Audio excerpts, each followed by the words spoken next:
समुद्र पार की रोशनी। आज की कहानी का शीर्षक एपिसोड नंबर 2117।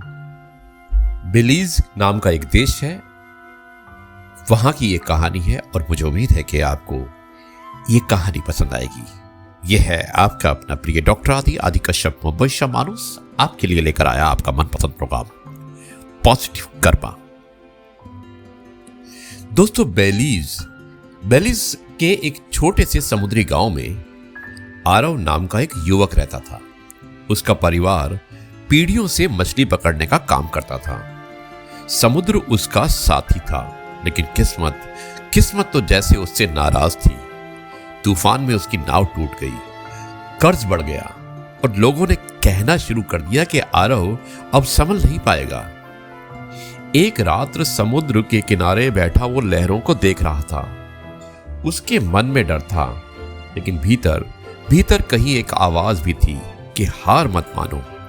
उसी समय वहां एक बुजुर्ग मछुआरे मिगुएल अंकल आए।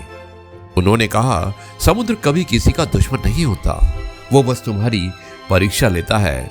अगर तुम डर गए तो वो तुम्हें दोबारा डुबो देगा, अगर तुम डटे रहे तो वही तुम्हें मोती देगा।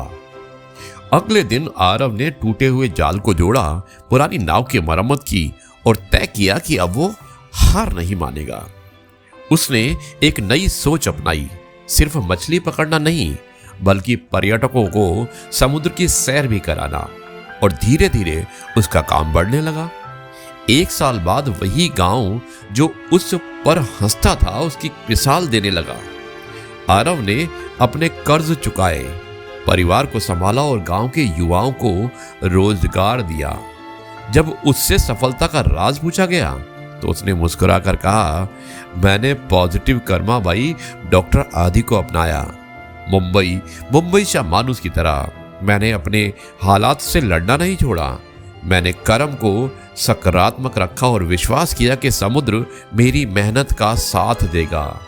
आज आरव की कहानी बेलीज के हर घर में सुनाई जाती है और संदेश साफ है। परिस्थिति चाहे कितनी भी कठिन हो, अगर आपका कर्म सकारात्मक है तो विश्वास अडिग है तो किस्मत भी झुकती है।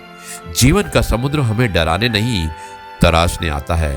दोस्तों, अगर हम गिरकर भी उठते रहे तो लहरें ही हमें किनारे तक पहुंचा देती है। आज का संदेश सिर्फ यही है कि सकारात्मक कर्म, अडिग विश्वास और निरंतर प्रयास यही सफलता की असली नाव है। अब मैं इस कार्यक्रम को यहीं पर समाप्त करता हूं और कल आपसे एक बार फिर से मुलाकात करूंगा कुछ नई बातों के साथ। तब तक के लिए आपसे कहता हूं, जय गुरु जी, शुक्राना गुरु जी।